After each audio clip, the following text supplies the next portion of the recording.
It's what you call the resource curse. The countries with the greatest resources, they suffer the most. Why? Because the governments of those countries lack the ability and the fortitude and the integrity and the will to make sure that their country benefits. I am confident that we can get our country out of poverty. I feel that genuine economic growth is genuine only when it brings on social justice. And the stand in DNR to bring on social justice is what I'm going to call area development. Money and power, there is no doubt about it. I know, for example, one senator there has a floor in Nickel Asia, which is owned by Manny, by the Zamoras. I mean, he has one whole floor. And I know one other person there, the person's political campaign was heavily funded and continues to be heavily funded by the mining interests. So go figure, and then everyone why is a mining congressman heading the Commission of Appointments? How did that ever happen to be, there are many congressmen there who themselves have mining interests in Congress, but why the head of Commission on Appointments? And why is Congress voting as a bloc? Because for them, power is more important than voting according to their principle. That means if they feel a certain way, because they said we will vote as a bloc, it's more important for them to show the power of Congress. So what happened to the common good? What happened to the Philippine Constitution? And they dare talk about the Philippine Constitution? They should look at themselves, at what they've done. And these are the people that rule the country when they question me for an hour and a half because I want to give money to the farmers.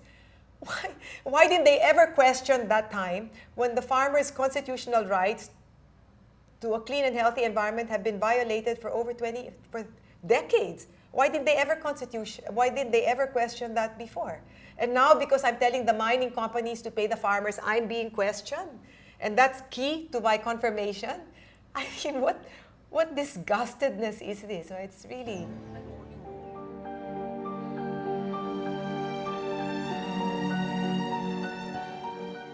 The problems increased when the tiling dam broke and millions of liters of toxic mine waste poured over the rice fields and into the bay. Ini napulos ni lapok, ini tubig na lapok, abot na rin. Ito. Primero reklamo sa barangay captain, susunod sa agriculture, hanggang abot sa mayor. Ang sabi nila, patingnan daw nila sa ilang mga tao ito kung anong nangyari. Natapos ang tatlong taon, walang nangyari.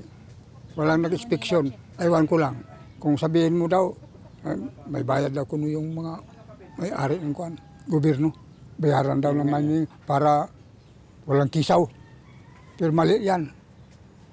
Magsimula kami dito ng mga power struggle dito.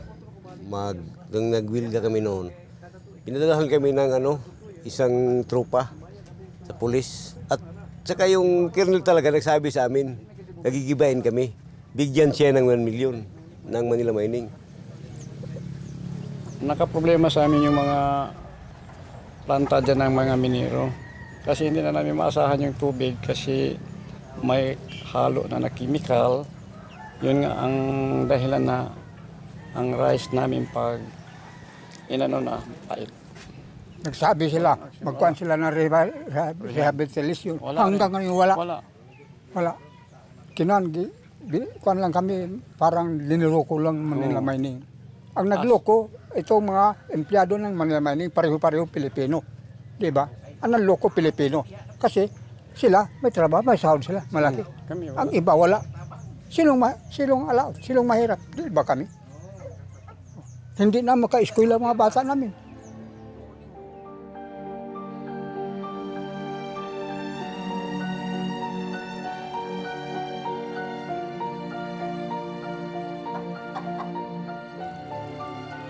In the same year, the owner of Manila Mining, Philippe Uyap, invested personally $12 million in the Benguet mining project, a project that already drilled 35 kilometers and destroyed the forest and the watershed.